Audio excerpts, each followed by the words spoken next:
తెలుగు భక్తి మార్గం ప్రేక్షకులకు నా నమస్కారం.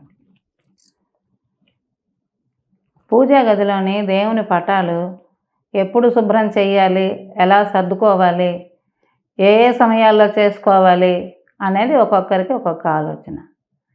దానికి ఏముందమ్మా, ఒక బుధవారమైనా, సోమవారమైనా, శనివారమైనా అవన్నీ శుభ్రంగా దులుపుకొని తుడుచుకొని, లేదు మనం దేవుళ్ళు తోమే సమయంలోనైనా ఆ పనులు చేసుకోవచ్చు.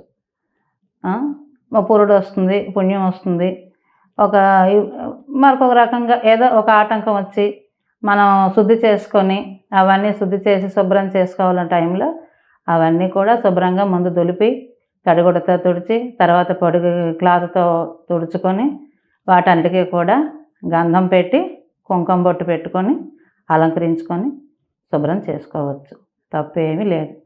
అయితే చేయవలసిన వారాలు ఏమిటంటే శనివారం కానీ, బుధవారం కానీ, సోమవారం కానీ, ఈ 3 రోజులు మనకు అవకాశమైన మట్టుగా చేసుకోవచ్చు.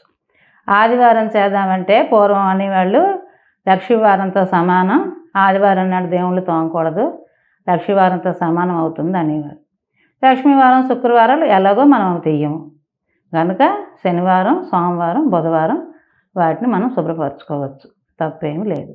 పూజా గదిలోని మనం ప్రవేశించగానే తొలుత చేయవలసింది ఏమిటంటే నిర్మాలయాలు తీసుకోవడం. పటాలకి మహాలక్ష్మి తొట్ల మీద పెట్టిన పువ్వులు అవన్నీ తీసి పక్కన పెట్టేసి దేవుడి గది శుభ్రపరచుకొని అలికి ముగ్గు పెట్టుకునేక అప్పుడు దీపం ధూపం మనకు గణపతి పూజ చేసుకొని మహాలక్ష్మి పూజ అష్టోత్తరం ఏదో చదువుకొని మహాలక్ష్మి పూజ చేస్తాం.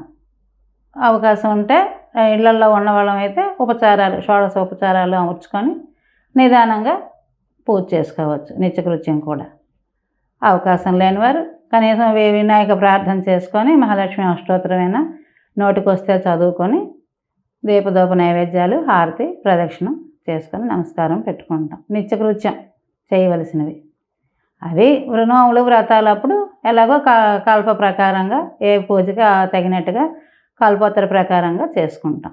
అయితే ఇందులోని దీపం ఎవరు పెడితే మంచిది, ఆడవాళ్ళ మగవాళ్ళ అని ఒక్కొక్కరి ఉద్దేశం.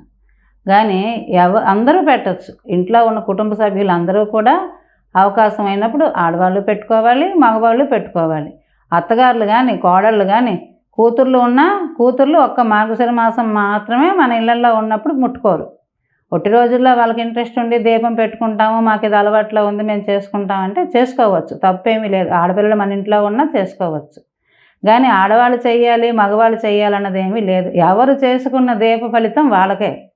మగవాళ్ళు ఎవరు తింటే వాళ్ళ కడుపు నిండుతుంది. నాకు ఆకలి వేస్తున్నది, నేను తింటాను, నా కడుపు నిండుతుంది, కానీ మీ కడుపు నిండదు కదా.